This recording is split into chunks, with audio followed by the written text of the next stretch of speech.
The Svetimirović dynasty 640 to 794. During the reign of King Radomir II, a significant Avar invasion took place in Serbia in the year 639. 1. A large Avar army invaded Serbia and ravaged Dalmatia, Istria, Mosia, Dardania, Raška, and Prevela. 2. The Avars captured the fortress of Klis in Dalmatia, and then they completely destroyed the cities of Solin, 3, and Epidor in the 640s. Before the Avar attack, Serbia was in great turmoil, with conflicts between Christians and pagans erupting. King Radomir was a pagan and sided with the pagans during these conflicts, persecuting Christians. Such a state of affairs in Serbia facilitated the Avar incursion, and perhaps this unstable situation attracted the Avars. In any case, King Radomir disappeared in the year 639, and his successor, whose name is unknown to us, perished during the Avar conquest of Solin in the 640s. Another and final noble from the Svetimirović dynasty attempted to establish imperial rule in Skadar, but he didn't have much success in doing so. The Avars were a Hunnic nomadic people from Central Asia. The Serbs first encountered the Avars while they were on the river Obra in Siberia, and they called them Obrai, based on the name of that river. The first connections with the Avars were established by the Byzantine Emperor Justinian in the year 558, seeking allies everywhere for war against Serbia. In that year, an alliance was formed between the Roman Empire and the Avars, who were still located in Central Asia. An Avar envoy named Kanda visited Constantinople, and then the Spatharios Valentin visited the Avar Khan. 10 years later, the Avars were in Bessarabia, and as allies of the Roman Empire, they launched attacks on the Serbs and their allies in the region of the lower Danube. During the war between the Byzantines and the Serbs from Dacian Serbia in 578-579, the Avars took part in battles on the side of the Byzantines. However, this war ended in a Serbian victory, and the Serbs crossed the Danube and plundered all of Thrace and Greece. The Avars attacked Adriatic Serbia in the year 592. It is believed that they did so in response to a call from Constantinople, but they suffered such a defeat in this attack that their Khan had to save himself by fleeing across the Danube. The policy of Byzantium was to incite all wild nomadic hordes to attack the Serbs and plunder Serbian lands, which was particularly evident in the case of the Avars. To achieve this, the Byzantines did not regularly pay the agreed-upon tribute to the Avars, causing them to rebel and plunder Byzantine territory. Despite the damage from Avar raids, the Byzantines considered it more beneficial to keep the Avars constantly ready for military campaigns for the sake of plunder. This proved successful when Byzantium attacked Dacian Serbia in the year 594.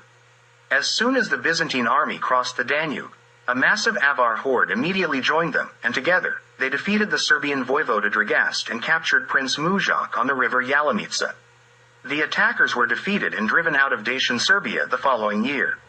The Avars then invaded Adriatic Serbia and destroyed the city of Velika, located near the Sava River, northwest of Banja Luka. A Serbian army confronted the Avars near that city, defeated them, took all their plunder, and drove them out of Serbia. In the new war between Byzantium and Dacian Serbia in the year 602, the Avars did not participate, perhaps because they had not yet recovered from previous defeats, and the Byzantines suffered a heavy defeat. The dissatisfied Byzantine army rebelled and killed Emperor Maurice. The Avars revolted again against their suzerain, Byzantium, in the year 619. But Byzantium once more paid them and promised to recognize the entire Pannonia as their possession if they conquered it. This was an open invitation to the Avars to attack the Serbs in Pannonia, who at that time did not have a significant military force. The Avars executed this order as well as all others, and the entire Avar horde poured into Pannonia. The Avar Asiatic cavalry rode through Pannonia like a storm and almost entirely occupied it. The Avar plunder and atrocities soon led the Serbs from Moravia, led by Samo, to revolt in the year 623. Samo's uprising was successful. He drove the Avars to the southern part of Pannonia and created a great kingdom. The Avars remained in the southern Pannonia and strengthened their position there, only to invade Adriatic Serbia again in the year 639. This attack was undertaken in agreement with Byzantium and on the personal orders of Emperor Heraclius. The Byzantines were informed about the situation in Serbia, as they themselves had stirred up conflicts between Christians and pagans through the church and then appeared as protectors of Christians. There is mention of some kind of decree, Prostaxis, Ordo, issued by Emperor Heraclius to the Avars for the attack on Serbia. There is also mention of some sort of order, Keleusis, Jusio, by which the emperor recognized the Avars' right to all the conquered lands in Serbia. After the Avar invasion of Serbia, the Byzantine navy attacked the Serbian coastal cities, which were simultaneously attacked by the Avars from the land and by the Byzantines from the sea in the 640s. Two Serbian cities that put up the strongest resistance, Solin and Epidor, Dubrovnik, were completely destroyed after their conquest, and the Byzantines occupied the other coastal cities. The destruction of the city of Solin had a particularly severe impact on Serbia because the city was the capital of Serbia and the seat of the Serbian archbishopric. Byzantium wanted to destroy this archbishopric, and for the Avars, it was attractive only in the sense that they could plunder its temples. All circumstances point to the conclusion that the destruction of the ancient Serbian city of Solin, the seat of the Serbian ruler and church, was the work of Byzantium, although they employed the Avar hand in that crime. In those difficult days, the Serbian Duke Zvonimir, proclaimed as Svetimir by the church, emerged. He gathered an army in Bosnia and decisively fought against the Avars in the 640s. At the head of his Serbian army, the Duke drove the Avars out of Bosnia, Mosia, Dardania, Raska, and Dukia, completely defeating them in Dalmatia in the year 641. 4. During the pursuit of the Avars from Dukia, Svetimir captured and killed the last noble from the Svevladovic dynasty, who was entirely inept and insignificant to the point that historians didn't even record his name. The remnants of the defeated Avars withdrew to the north, crossing the Sava River, at the end of the year 641. After the victory over the Avars, Duke Svetimir was crowned in Shkodra because Solin had been destroyed, as the king of Serbia, 5, thereby founding a new dynasty, the Svetimirovic. His state, Serbia, was slightly smaller in size compared to the state of the Svevladovics, as the Avars had retained control over western Pannonia, specifically in present-day Croatia and Slovenia. In Dalmatia, the Avars had settled around Sinj and Virlika, 6, and after their defeat, a portion of their population remained there, perhaps 2,000 to 3,000 souls. They also settled around Obrovac and Nin. Obrovac got its name from them, as the Serbs referred to the Avars as Obrima. This Avar group that remained in Serbia was known in the 9th century under the name Hrvati. The more numerous Croats settled in Pannonia between the Sava and Drava rivers in the 640s, 7. They were led by a family of 5 brothers and 2 sisters, whose names have remained known. They were called Hrvat, Kluk, Mullo, Lovil, and Kosin. The sisters were named Tuga and Vuga. The land on which they settled belonged to Serbia, but they were not part of Serbia. Instead, they were part of the Avar Khanate, which had its center somewhere in present-day Hungary. Before coming to Serbia, the Croats were in a part of Avaria, 8. The first mention of the Croatian name in history is found in the city of Tanais at the mouth of the Don River into the Azov Sea from the 3rd century BCE, 9. Croats or Hrvati are first mentioned by that name in Dalmatia during the Carolingian period, after the 800s. The Avars in the Kingdom of Serbia, that is, those who remained in Dalmatia, differed from their Serbian neighbors in their way of life and physical appearance. They settled mainly in places that were devastated and depopulated by the Avars, as mentioned at the Split Council in 924. Emperor Heraclius died in early 641, and his successor, Constantine III, sought military assistance from Serbia in 642 to fight against the Lombards in Italy. This tells us that the policy towards Serbia changed in Constantinople with the change of rulers. In any case, the Avar card was no longer good for the game. Serbia responded to Emperor Constantine's request and sent an army to Italy. The Serbian army disembarked on the coast of Siponto and besieged the Lombards in Benevento. In the battle with the Serbs, the Lombard Duke of Benevento, named Aeon, was killed. Rodwaldo, the son of the Lombard Duke from Friuli, came with his army to Benevento. Instead of fighting, he requested to negotiate with the Serbs.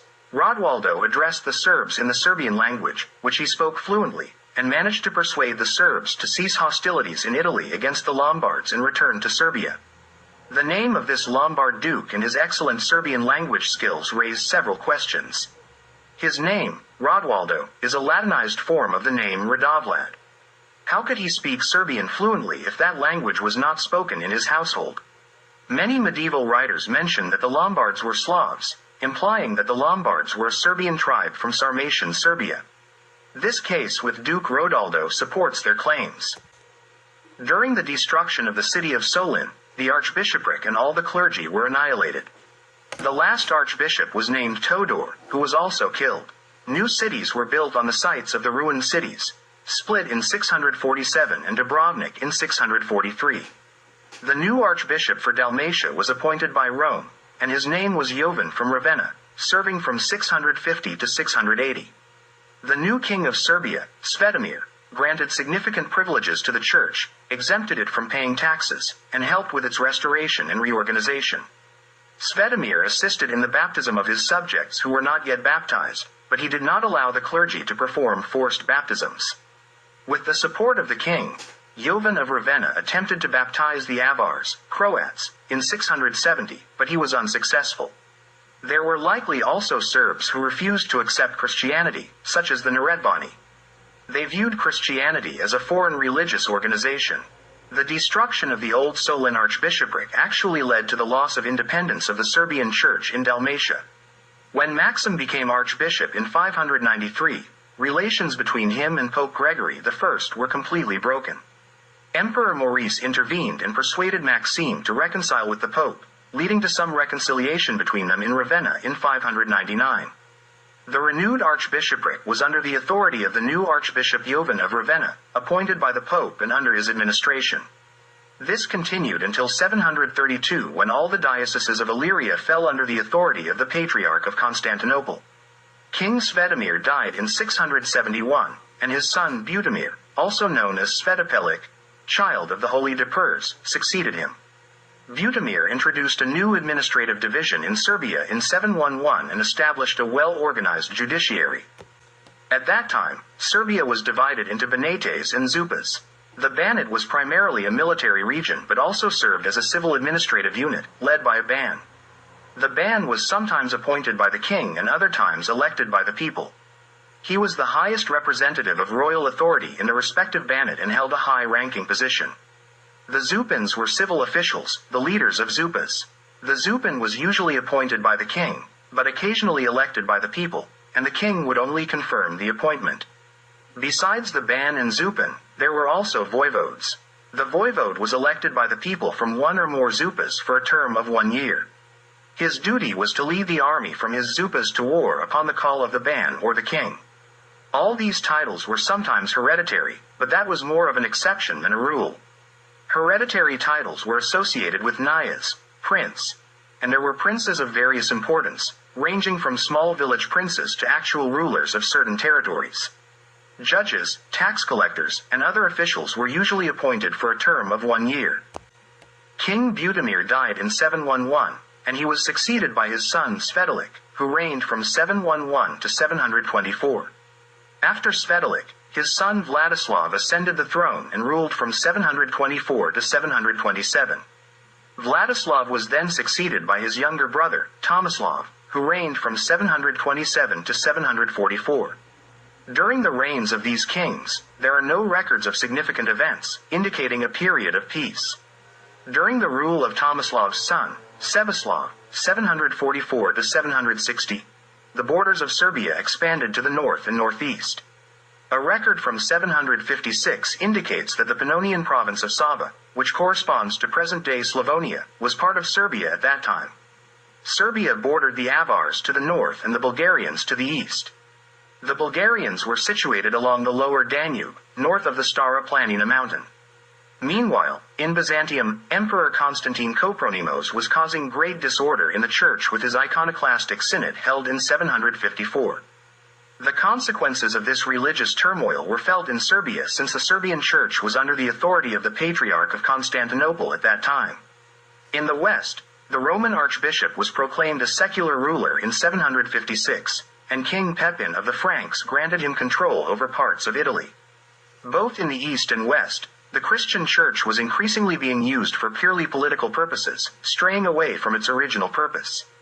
The Roman archbishop, under the nickname Pope, sought to become the new Roman emperor, while in Byzantium, the church was reduced to a mere tool of the political court. Both sides were equally hostile towards the Serbs. King Sebislav, in the year 750, divided Serbia into two administrative regions and granted each of his sons one half of the state to govern. The elder son, Raspin, who ruled from 750 to 768, received the southern regions of Serbia, from Istria to Macedonia. His younger brother, Vladimir, was given control over the northern regions of Serbia, Slavonia, Wallachia, Raška, and Bosnia. Vladimir ruled from 750 to 781, and after the death of his brother Raspin, he unified northern and southern Serbia. Vladimir's son, Karamir, succeeded him and reigned from 781 to 789. During King Karamir's rule, conflicts between Frusca and Serbia began to emerge. King Charlemagne of Frusca attempted to entice borderland chieftains in Serbia by offering them significant privileges if they separated from their ruler and became his vassals. Despite these enticing offers, Charlemagne also brought large military forces to the border of Serbia. 3 Serbian western Banates were threatened by Frusca, Istria, Japodia, and the Banate of Lika and Kurbava. King Karamir arrived with his army in these western Banates, and there were some battles in the border region of Serbia, but we lack detailed information about these conflicts. The only known facts are that King Karamir was wounded and died as a result of those wounds in 789. It is also known that Charlemagne was unable to conquer any of the Serbian border Banates. The new king of Serbia was Karamir's son, Tvrdoslav, ruling from 789 to 794. Tvrdoslav carried out reforms in the state administration and judiciary in the western Banates of Serbia and granted significant privileges to the people, thus consolidating his power in these western regions. From 791, Charlemagne initiated a great war against the Avars in Pannonia, and his forces were engaged in that conflict. Frusca forces turned their attention to Serbia again in 794 and managed to capture Istria from the Serbs. King Tvrdoslav waged a significant war with the Frusca, preventing their further incursion into Serbia but failed to recover Istria. His efforts were thwarted by his sudden death while with the army in Lika. As Tvrdoslav had no heir, power was assumed by Duke Ostrovoy, who was related to the royal house. Duke Ostrovoy remained with the army in these western regions of Serbia for 2 years until the Frisian threat was completely eliminated. Then, he came to scatter and placed his son, Ptolemir, on the throne of Serbia.